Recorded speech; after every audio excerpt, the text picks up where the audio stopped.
Hey everyone, it's time for Denver's best 30 minutes in sports television. It's Mile High Sports TV. Breathe out, then breathe in. Collect your thoughts, now let's begin. Hold your breath, now let's jump in. Over the edge into the deep end. So right now, keep your head down and just listen. While we rock the rhythm and put together bars just like building prisons. Live my life with passion and vision. Baby, I'm a come fresh. Set from the drum set. From set. All we haven't won yet. Baby, I'm not done yet.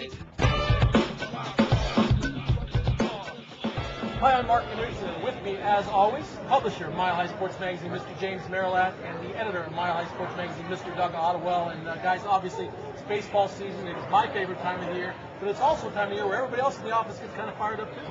Hope springs eternal, Mark, and I think no matter what people want to tell us about the Rockies, no matter what they say about this team, everybody gets excited about baseball season. James, in the current issue of Mile High Sports Magazine, you've written a really detailed manifesto about what you would do if you ran the Colorado Rockies. Now that the snow has finally melted and the sun is out in Colorado, my thoughts turn to baseball. That may not be a popular subject around here, but it could be, and it should be. If only they would do a few things right, the Colorado Rockies are sitting on a gold mine. Here then are a few things I would do if I were running the Colorado Rockies.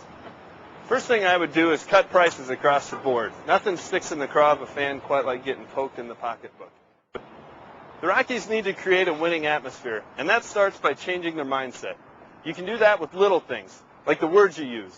If I ran the Rockies, nobody in the organization would be able to use the term mid-market. That's just an admission of defeat. It's saying we're at an inherent disadvantage and can't compete against the big boys. Second, I wouldn't let anybody in the organization ask our fans to be patient. We want our fans to win. We want to win. We're all on the same page. And third, they need to at least be in the conversation when it comes to big-time free agents.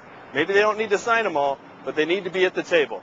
The Broncos, the Nuggets, the Avalanche, they're at least in those conversations, and the Rockies need to be too.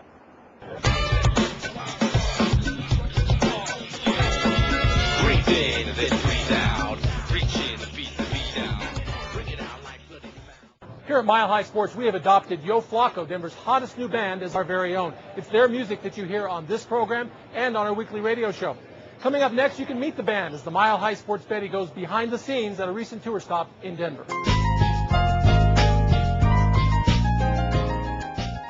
Hey guys, it's Mile High Sports Betty Lauren Gardner, back again this month at one of Colorado's most historic music venues, Herman's Hideaway. In Mile High Sports, music is a very important part of what we do. And I get asked all the time, who is that band that plays on our TV and radio shows? Well, it's Denver's very own Yo Flacco. Their music has won them awards nationally, and they've been propelled onto the national music scene. Let's go backstage and meet one of the hottest up-and-coming bands in the country, Yo Flacco. All right, I'm joined here tonight by Yo Flacco drummer Seth Murphy and Brandon Martin, who is your guitarist, correct? All right, now Seth, how long have you guys been together, and how did this whole thing get started? Band's been together for a while, like 7 years, I guess. Wow. Off and on, and actually it was kind of the brainchild of this guy over here. Oh, what were you conceptualizing when you were thinking about putting it together, and where is it today, and where have you guys grown in that aspect? At the time, I didn't really have a very specific vision. It was more, it was I guess the early to mid '90s. I was really getting into kind of old school R&B, and the new school R&B, which at the time was called acid jazz, was really something I was into.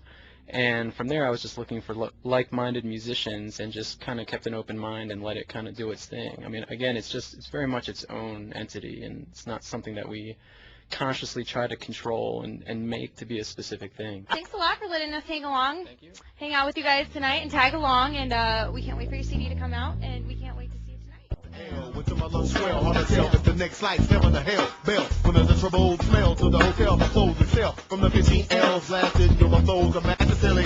Giving you the tip with a backup clip from my lip. Then I come a script with when I flow, I do it with no pretend, no fake friends. I depends on my ends like juice and chin. Only thing I tote is blunt smokes. Used to be a one-on-one, but now I choke anyone who revoke. Bye bye, got to be broke. Excuse me, let me clear my throat. I got my skills, and I can say in a dojo. Lyrics.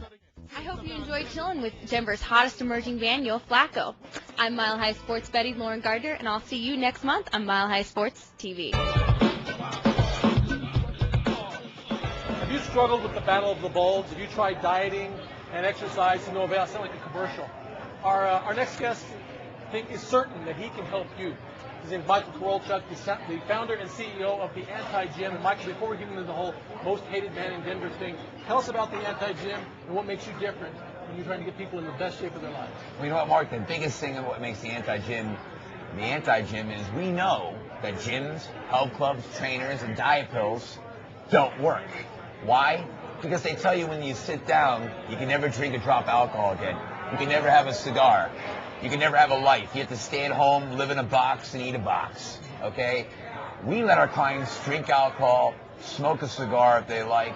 We even have Anti-Gym ice cream, for Pete's sakes. Because here's the thing. People want to look good to go out and show their bodies. They want to feel good. Diet doesn't mean you have to die, DIA, and stay at home. So that's what the Anti-Gym is about, looking and feeling and being sexy. With that, it's time to wrap things up on this edition of Mile High Sports TV. On behalf of everyone at Mile High Sports Magazine and Mile High Sports TV, thanks for joining us. And thanks to the people here at Champs Americana in Colorado Springs for hosting us. Be sure to keep an eye out for our next issue of Mile High Sports Magazine, our annual Golf Spectacular coming in May.